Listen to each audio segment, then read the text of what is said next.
Le vrai enjeu, c'est comment on les gère. Donc en effet, le monde est fait de grands écosystèmes, avec des systèmes, par exemple sur le Sahel, des bandes latérales de différents types d'agroécoclimats, et dans lequel on a taillé des frontières et sur lequel il y a des enjeux de gestion de ces frontières.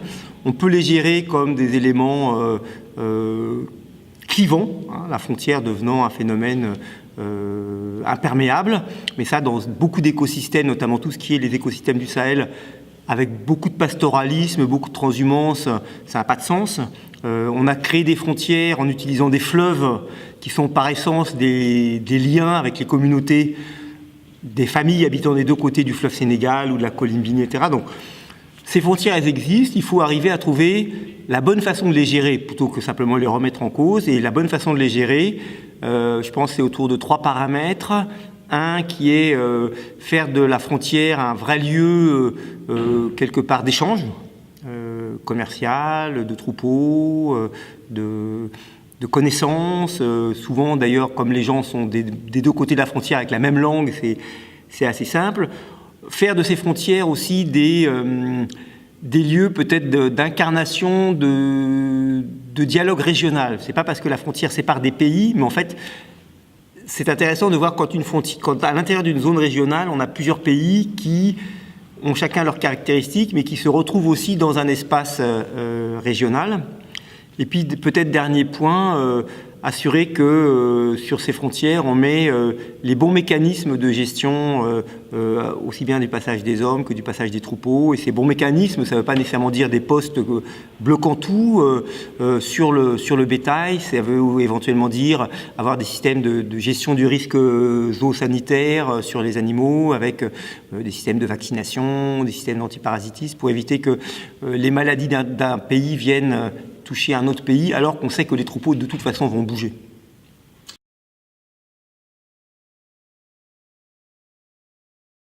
On en a fait des écosystèmes, on en a fait des écopolitiques, parce que ces écosystèmes, ils existaient par essence. Le Sahel, c'est un mélange là encore, de grandes bandes climatiques qui vont du Sahara, donc des bandes climatiques qui sont horizontales, qui vont du Sahara jusqu'à la forêt tropicale et qui ont toujours été traversées par des grands couloirs de migration, de transhumance, de caravanes. Donc il y a une logique humaine, une logique environnementale, une logique économique de considérer ces écosystèmes comme des faits globaux, et les divisions qui ont été faites de pays dans ces écosystèmes ne remettent pas en cause cette existence de ces écosystèmes globaux qui sont confrontés aux mêmes dangers, aux mêmes dangers liés au changement climatique, aux mêmes dangers liés éventuellement aux criquets qui se baladent d'un pays à l'autre le long des bandes climatiques, aux mêmes problèmes évidemment maintenant avec le djihadisme international qui s'appuie sur différents éléments de ces zones pour se développer et faire les éventuels dégâts qu'il fait. Donc on ne peut pas nier de même le golfe de Guinée. Le golfe de Guinée, cette zone de forêt, qui est une zone dans laquelle qui se caractérise par la multitude des ethnies, très grande variété, mais par un écosystème global, végétal, lui-même en danger, par la pénétration des routes et par la mise en culture des zones forestières, alors qu'il a un rôle fondamental simplement comme poumon du monde.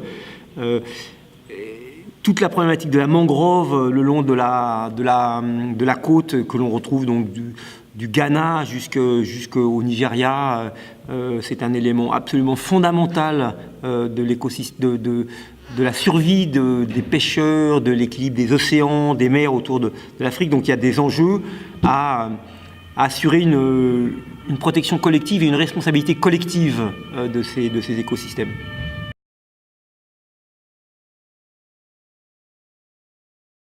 Nous sommes un institut de recherche associatif et d'évaluation, donc on est régulièrement au cœur de ces problématiques, avec plusieurs points d'entrée. Un point d'entrée souvent lié à des réponses à des crises humanitaires, qui sont en général transfrontalières. Le travail sur Ebola qu'on a fait, il était nécessairement sur les 3 pays.